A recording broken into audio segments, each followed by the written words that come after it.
Hello students, मैं हूँ बिंदु आर्या फ्रॉम ओरियन इंस्टीट्यूट और आज मैं आपके लिए लाई हूँ एक वीडियो। असल में ये मैंने हिंदी की वीडियो पहली बार बना रही हूँ, तो ये मैं लाई हूँ आपके लिए video which is based on chapter 1 of 9th class, that is संख्या पद्धति। संख्या पद्धति के ऊपर आधारित ये मेरी पहली वीडियो है जो कि मैंने मैथ्स में बनाई है, हिंदी में बनाई है। जो हिंदी मीडियम के बच्चे हैं उनके लिए मैंने ये बनाई है। ध्यान से सुनना बच्चों, और अगर तुम्हें मेरी वीडियो पसंद आए तो इसको लाइक और शेयर करना मत भूलना, और अगर तुम्हें पसंद आए तो इसे अपने दोस्तों के साथ भी शेयर करना।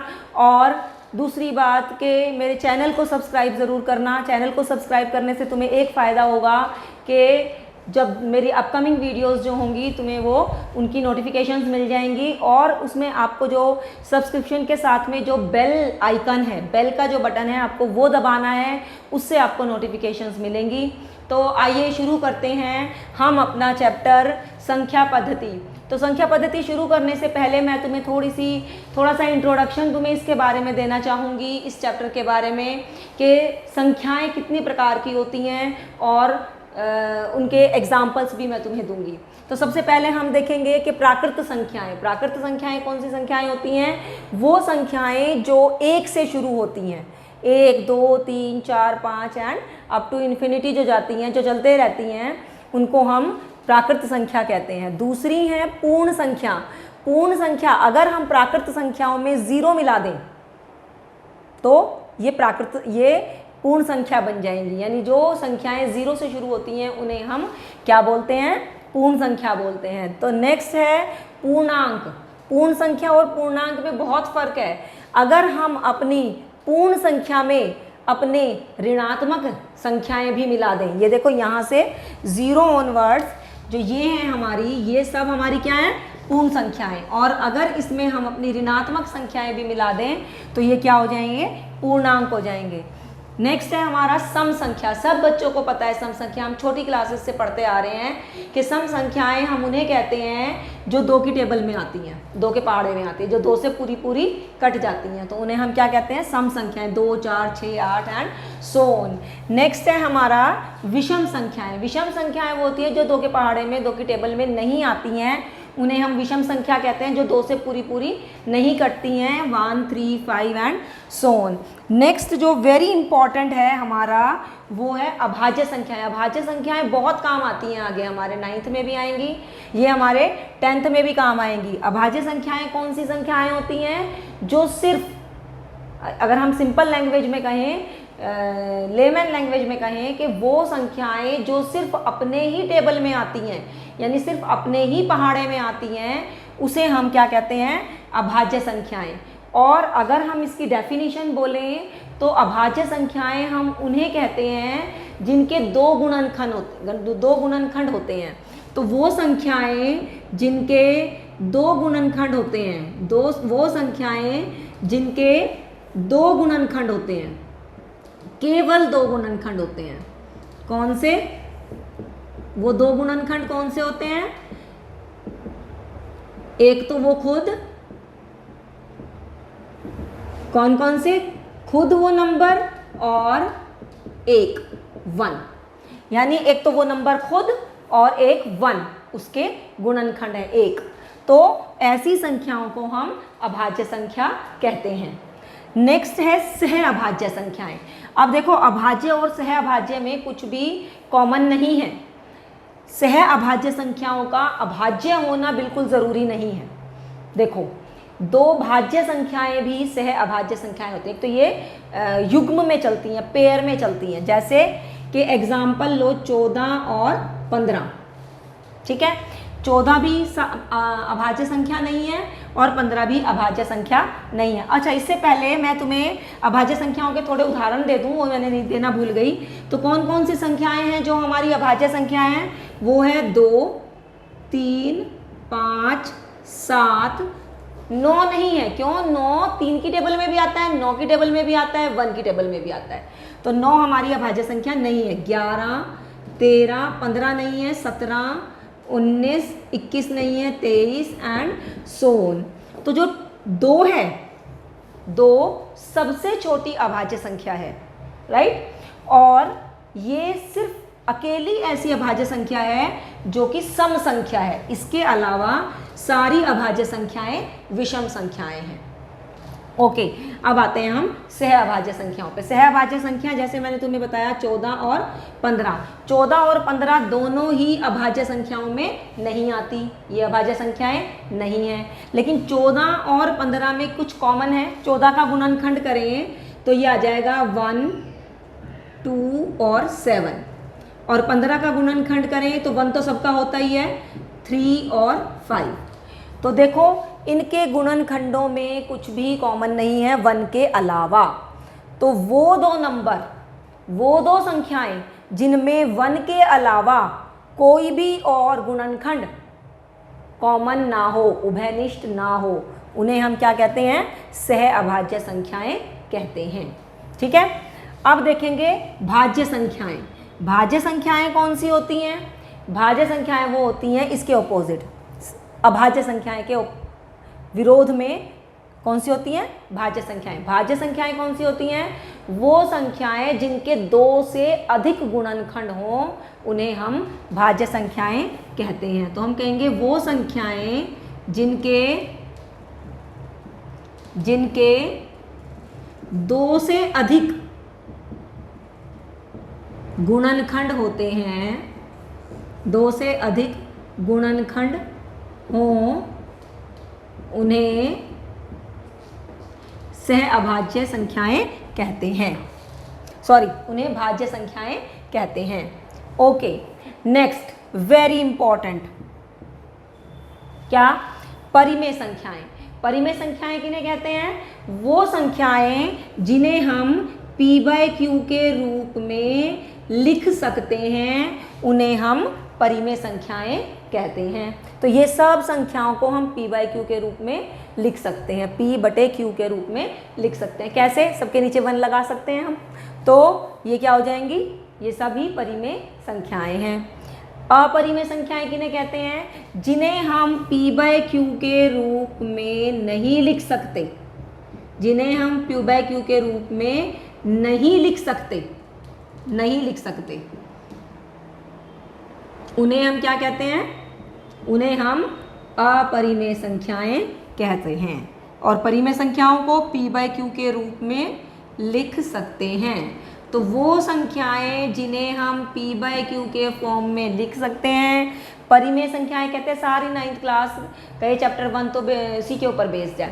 तो वो संख्याएं जिन्हें हम p/q के रूप में लिख सकते हैं, उन्हें हम परिमेय संख्याएं कहते हैं। और जिन्हें p/q के रूप में नहीं लिख सकते, उन्हें हम अपरिमेय संख्याएं कहते हैं। ये मैं तुम्हें आगे जैसे जैसे चैप्टर आगे हम पढ़ेंगे उसमें मैं तुम्हें बताती जाऊंगी। अभी भी मैं तुम्हें जब दशमलव प्रसार समझाऊंगी तो उसमें भी मैं तुम्हें ये सारा बताऊंगी। समझ आया? तो बच्चों, जैसे दशमलव प्रसार के बारे में तुमने सुना ही होगा। मान लो हमारे पास कोई नंबर है 1/5, 1/5, या कह लो कि 12/5। हमारे पास एक नंबर है 12/5। तो इसका दशमलव प्रसार क्या होगा कि मैं 12 को बीच में रख के 5 से डिवाइड करूं। ठीक है, भाग दिया। तो दशमलव प्रसार हमारा 2 प्रकार का होता है, एक शांत और एक अशांत। शांत का मतलब क्या है कि जिसमें दशमलव प्रसार में जाते हुए जिसका शेषफल 0 आ जाए तो उसे हम कहते हैं शांत। जैसे हमारा ये वाला एग्जाम्पल है 12/5 का। 12 को बीच में रख के 5 से मैंने भाग किया, 5 दूनी 10, 2 बचा, अपनी तरफ से 0 लगाई, 5 चौक 20, तो हमारा शेषफल 0 आ गया। तो इनको ऐसे दशमलव प्रसार को हम क्या कहते हैं? शांत। मतलब जब शेषफल 0 आ जाए तो ऐसे दशमलव प्रसार को हम शांत कहते हैं। और वो दशमलव प्रसार जिसमें हमारा शेषफल 0 के बराबर ना आए तो उसे हम कहते हैं अशांत। तो तुम कहोगे कि ऐसा कैसे? अब देखो, मान लो हमने लिया 10/3, तो 10 को मैंने बीच में रख के 3 से डिवाइड करना शुरू किया। 3 तिया 9, 1 बच गया, फिर अपनी तरफ से 0 लगाया और पॉइंट लगा दिया। 3 तिया 9, फिर 1 बच गया, 3 तिया 9। तुम अनगिनत टाइम तक इसको भाग करते रहो, ये 3 3 3 3 आता ही रहेगा, कभी भी ख़त्म नहीं होगा। तो ये क्या है, इसका शेषफल कभी 0 नहीं आएगा। तो ये क्या हो गया, अशांत। तो दशमलव प्रसार हमारे 2 तरीके के होते हैं, शांत और अशांत। तो जो अशांत जो है, अशांत हम कब कहते हैं, जब शेषफल 0 नहीं आए। ये 2 तरीके का होता है, एक तो अनवसानी आवर्ती और एक अनवसानी अनावर्ती। तो अनवसानी आवर्ती किसे कहते हैं, जैसे ये वाला है हमारा 10/3, तो इसमें वही नंबर रिपीट होता जा रहा है, दशमलव के बाद वही नंबर रिपीट होता जा रहा है। तो इसको हम लिख सकते हैं 3/3 के ऊपर 3.33 के ऊपर हम लगा देंगे ये बार, इसको बोलते हैं बार, BAR बार, ठीक है। तो इस बार का मतलब है कि अब यही नंबर रिपीट होता रहेगा इन्फिनिटी तक, अनंत समय तक। तो ऐसे नंबर जिनमें दशमलव के बाद वही नंबर रिपीट होता रहे उसे हम अनवसानी आवर्ती कहते हैं। अब जैसे हमारे इस वाले केस में तो एक ही नंबर है, एक ही अंक है दशमलव के बाद, 2 भी हो सकते हैं, 10 भी हो सकते हैं, 15 भी हो सकते हैं, इसको हम बोलते हैं ब्लॉक। तो ये जो हमारा ब्लॉक बना, ये हमारा खंड भी बोल सकते हैं इसको। तो ये हमारा ब्लॉक कितने का बना, यहाँ पे 1 अंक का बना, ठीक है। 2 अंक का भी बन सकता है, ज़्यादा अंकों का भी बन सकता है। लेकिन कुछ नंबर ऐसे होते हैं जिसमें दशमलव के बाद ये ब्लॉक, ये बार नहीं लग सकता, ये ब्लॉक नहीं बनता, मतलब यही नंबर बार बार इसकी पुनरावृत्ति नहीं होती। जैसे कि तुम कोई नंबर लो, मैं यहीं पे एग्जाम्पल लिख देती हूँ, इसका उदाहरण है तुम्हारा, जैसे कि ये ब्लॉक नहीं बनना चाहिए बस। जैसे मान लो हमने बनाया 3.14253782169 एंड सो ऑन, हर बार एक नया नंबर आ रहा है, तो इसको हम क्या कहेंगे, अनवसानी अनावर्ती। आवर्ती मतलब वही चीज़ एक समय के बाद बार बार रिपीट हो रही है, उसकी पुनरावृत्ति हो रही है, उसको हम आवर्ती कहते हैं। तो यहाँ पे आवर्ती नहीं हो रही है, तो ये क्या है, अनवसानी अनावर्ती। और जहाँ पे ये रिपीट हो रही है, ब्लॉक बन रहा है, उसमें जैसे कि मैंने तुम्हें एग्जांपल दिया 10/3 कह लो या 1/3 भी ले सकते, तो ये आ जाएगा 3.333333 एंड सो ऑन। तो ये हमारा अनवसानी आवर्ती हुआ। अब देखो कि इसी से हम अपने इस जो हमने ये चार्ट बनाया है, इससे हम ये पता लगा सकते हैं कि जो भिन्न हमें दी गई है वो शांत है, परिमेय संख्या है, भिन्न है तो परिमेय संख्या ही होगी, ठीक है। जो संख्या हमें दी है, जो दशमलव प्रसार हमें दिया है, वो हमारा शांत है या अनवसानी आवर्ती है या अनवसानी अनावर्ती है। और दूसरे शब्दों में कहें तो हम अपने नंबर को, अपनी संख्या को, अपने दशमलव प्रसार को देखकर ये बता सकते हैं कि वो परिमेय संख्या है या अपरिमेय संख्या है। तो जितने भी शांत दशमलव प्रसार होते हैं, जिनका शेषफल 0 आ जाता है, उनको हम क्या बोलते हैं, उनको हम परिमेय संख्याएं बोलते हैं। तो वो सब संख्याएं जिनका शेषफल 0 आ जाता है, तो उनको हम P/Q की फॉर्म में, P/Q की फॉर्म में लिख सकते हैं, इसलिए इन्हें हम परिमेय संख्याएं कहते हैं। और जैसे ये है, तो इसको आगे मैं अभी तुम्हें एग्जांपल्स कराऊंगी, तो उसे मैं बताऊंगी कि इसको भी हम P/Q की फॉर्म में, तो है ही ना, देखो P/Q की फॉर्म में तो ये है ही, तो हम इसे भी P/Q की फॉर्म में लिख सकते हैं। किसे, अनवसानी आवर्ती को भी हम P/Q की फॉर्म में लिख सकते हैं। तो इसलिए ये भी क्या हुआ हमारा, ये भी हमारी परिमेय संख्या होगी।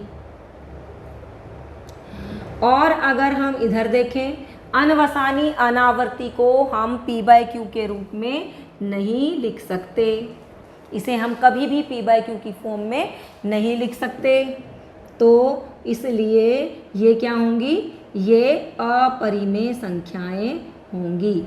तो हमारी अनवसानी अनावर्ती संख्याएं जो होती हैं वो अपरिमेय संख्या होती हैं, ठीक है। चलो अब हम अपना चैप्टर शुरू करते हैं। तो स्टूडेंट्स क्वेश्चन नंबर 1 देखते हैं कि क्या 0 एक परिमेय संख्या है, क्या इसे आप P/Q के रूप में लिख सकते हैं, और जहाँ P और Q पूर्णांक हैं, लेकिन पूर्णांक में तो 0 भी आता है, तो लेकिन हमें ये कंडीशन दी हुई है कि Q 0 के बराबर नहीं है।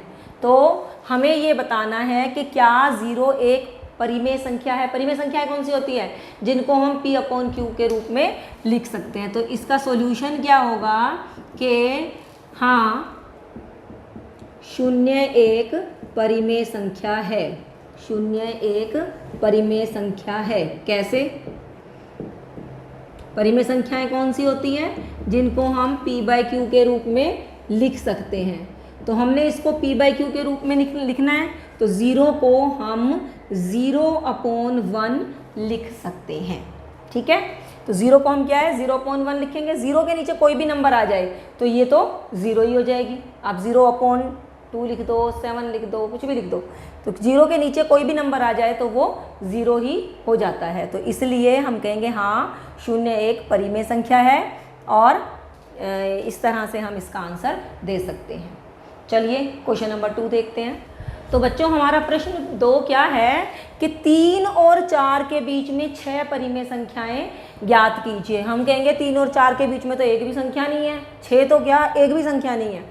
तो देखो हैं, देखो कैसे हमें निकालनी है 6 संख्याएं।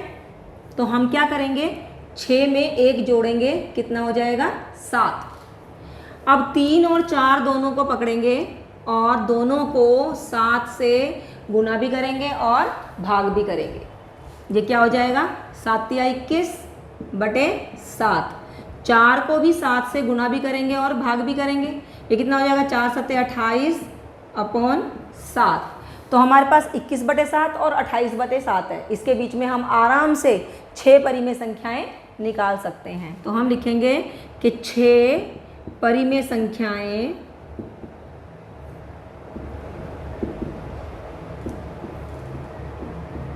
कौन कौन सी हैं, क्योंकि हमें इनके दोनों के बीच में निकालनी है, तो इन दोनों को नहीं लेंगे, इससे आगे चलेंगे। 21 के बाद 22 बटे 7, 23 बटे 7, 24 बटे 7, 25 बटे 7, 26 बटे 7 और 27 बटे 7। 28 बटे 7 को हम नहीं लेंगे, इन दोनों को नहीं लेना, इन दोनों के बीच की संख्याएं हमें ज्ञात करनी है। गिनो 1 2 3 4 5 6। तो हमने 3 और 4 के बीच में 6 परिमेय संख्याएं ज्ञात कर ली। ओके, समझ में आया? चलो नेक्स्ट क्वेश्चन देखते हैं। तो बच्चों क्वेश्चन नंबर 3 हमारा है कि हमें 3 बटे 5 और 4 बटे 5, ये ऑलरेडी हमारी परिमेय संख्याएं हैं। पहले हमारे पूर्ण संख्याएं थी, अब क्या है परिमेय संख्याएं हैं पहले से ये। तो 3 बटे 5 और 4 बटे 5 के बीच में हमें 5 परिमेय संख्याएं ज्ञात करनी है। तो देखो 5 ज्ञात करनी है, तो हम क्या करेंगे 5 जमा 1, जितनी संख्याएं हमें ज्ञात करनी है उसमें 1 जमा कर लेंगे। कितना हो गया 6। अब 3 बटे 5 को पकड़ेंगे और 4 बटे 5 को पकड़ेंगे, इन दोनों को, और जो ये हमारा आया है 6, इससे गुना भी करेंगे और भाग भी करेंगे दोनों को, 4 बटे 5 को भी और 3 बटे 5 को भी। ये हो गया हमारा 3 छिक 18 बटे 5 छिक 30, और ये हो गया 4 छिक 24 बटे 5 छिक 30। हमें ये ध्यान रखना है कि ये हमारा हर दोनों का बराबर होना चाहिए।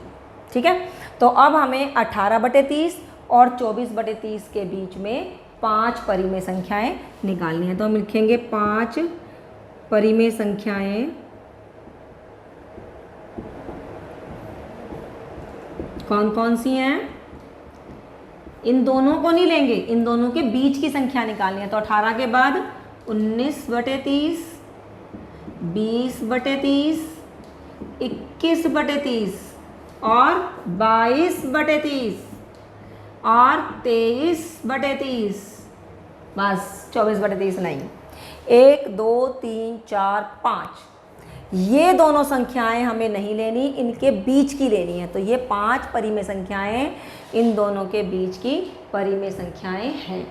ठीक है, तो इस तरह से हमने अपना प्रश्न 3 भी कर लिया। अब हम प्रश्न 4 की तरफ चलते हैं। तो बच्चों इस प्रश्नावली का ये हमारा आखिरी प्रश्न है। तो देखो पढ़ते हैं क्या है क्वेश्चन। बहुत ही आसान है ये क्वेश्चन। कह रहा है कि नीचे दिए गए कथन सत्य हैं या असत्य। तो सत्य असत्य हमें बताना है, ट्रू फॉल्स, ठीक है, लेकिन कारण सहित उत्तर देना है। तो पहला है प्रत्येक प्राकृत संख्या एक पूर्ण संख्या होती है। तो ये सत्य है या असत्य है? तो प्रत्येक प्राकृत संख्या, पहले तो हम इसे लिखेंगे, इसका हल लिखेंगे कि ये सत्य है। कैसे सत्य है? कि जो हमारी प्राकृत संख्या है, प्राकृत संख्या क्या होती है? प्राकृत संख्या होती है हमारी जो कि 1 से शुरू होती है, 1 2 3 एंड सो ऑन। और जो हमारी पूर्ण संख्या है, पूर्ण संख्या हमारी क्या होती है? पूर्ण संख्या हमारी जो 0 से शुरू होती है, मैंने शुरू में ही बताया था, 0 से शुरू होती है, वो हमारी पूर्ण संख्या होती है। तो हमारी प्रत्येक प्राकृत संख्या पूर्ण संख्या भी है, लेकिन प्रत्येक पूर्ण संख्या प्राकृत संख्या नहीं है। क्यों? क्योंकि पूर्ण संख्या में तो 0 भी है, प्राकृत संख्या में 0 नहीं है। तो प्रत्येक प्राकृत संख्या पूर्ण संख्या है, सत्य, लेकिन प्रत्येक उल्टा सच नहीं है। यानी प्रत्येक प्राकृत संख्या प्रत्येक पूर्ण संख्या प्राकृत संख्या नहीं है। ओके, अगला है प्रत्येक पूर्णांक एक पूर्ण संख्या होती है। तो इसका हल क्या है? इसका हल है असत्य। कैसे है ये असत्य? देखो कि जो हमारा पूर्णांक है, अभी अभी मैंने बताया पूर्णांक क्या होता है? पूर्णांक होते हैं सारे ऋणात्मक संख्याएं और 0 और सारी धनात्मक संख्याएं। लेकिन पूर्ण संख्या क्या होती है? पूर्ण संख्या हमारी होती है, पूर्ण संख्या हमारी होती है क्या? पूर्ण संख्या 0 से शुरू होने वाली, 0 1 2 3 और तो प्रत्येक पूर्णांक, पूर्णांक में तो ये नंबर भी हैं, ये तो सारे हैं पूर्ण संख्या में, लेकिन ये ऋणात्मक संख्याएं हमारी पूर्ण संख्या में नहीं है। इसलिए हमारा ये कथन असत्य है कि प्रत्येक पूर्णांक एक पूर्ण संख्या होती है। इसका उल्टा करें, प्रत्येक पूर्ण संख्या एक पूर्णांक होती है, वो सत्य है, लेकिन प्रत्येक पूर्णांक एक पूर्ण संख्या है, ये असत्य है। तीसरा है प्रत्येक परिमेय संख्या एक पूर्ण संख्या होती है। तो ये भी, इसका हल भी हमारा असत्य है। क्यों? कि देखो परिमेय संख्या कौन सी होती हैं? परिमेय संख्याएं होती हैं जिनको हम p/q के रूप में लिख सकते हैं।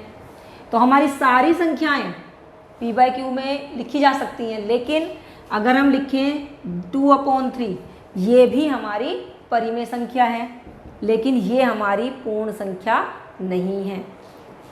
2/3 हमारी पूर्ण संख्या नहीं है। इसलिए पूर्ण संख्या क्या होती हैं? पूर्ण संख्या तो हमारी 0 से 0 1 2 3 ऐसे होती हैं, बटे में नहीं होती हैं, ठीक है। बटे में सिर्फ नीचे 1 आए, इनके नीचे 1 ही आ सकता है, बस और कुछ नहीं आ सकता। तो ये क्या है? ये परिमेय संख्या तो है, लेकिन ये पूर्ण संख्या नहीं है। इसलिए ये कथन असत्य है कि प्रत्येक परिमेय संख्या एक पूर्ण संख्या होती है। तो बच्चों इसके साथ ही हमने अपना प्रश्नावली 1.1 ख़त्म कर ली है, समाप्त कर ली है। और अब हम अपने दूसरे प्रश्नावली की तरफ चलेंगे। 1.2 तुम्हारे पेपर में नहीं आती है, तो मैं तुम्हें 1.3 कराऊंगी और उसके एग्जाम्पल्स कराऊंगी, ठीक है, लेकिन अपनी नेक्स्ट वीडियो में कराऊंगी। तब तक के लिए तुम्हें ये अपनी कंप्लीट करनी है एक्सरसाइज। इसकी जो मैंने थ्योरी पहले शुरू में कराई है, तुम्हें इसके बारे में थोड़ा सा कंसेप्ट बताया है, उसको तुमने पढ़ना है। और क्या करना है? सबसे इम्पॉर्टेंट काम तुम्हें क्या करना है? अगर तुम चाहते हो कि ये वीडियोस तुम्हारे पास ऐसे ही आती रहें, तो तुम्हें मेरे चैनल को सब्सक्राइब करना है और बेल आइकन, घंटी बजानी है, उसमें घंटी बनी होगी साथ में, वो घंटी ज़रूर बजानी है। आप घंटी बजाओगे तो आपके फ़ोन की घंटी बजेगी और हमारी अगली वीडियो तुम्हारे लिए हाजिर हो जाएगी। तो इसके लिए तुम्हें क्या करना है? मेरे चैनल को सब्सक्राइब करना है और क्या करना है? आपको वो घंटी बजानी है और क्या करना है, अपने दोस्तों को भी बजाना है, बताना है कि वो भी मेरे चैनल को सब्सक्राइब करें और हमारी वीडियो उनके साथ शेयर करो, अपने दोस्तों के साथ फैला दो।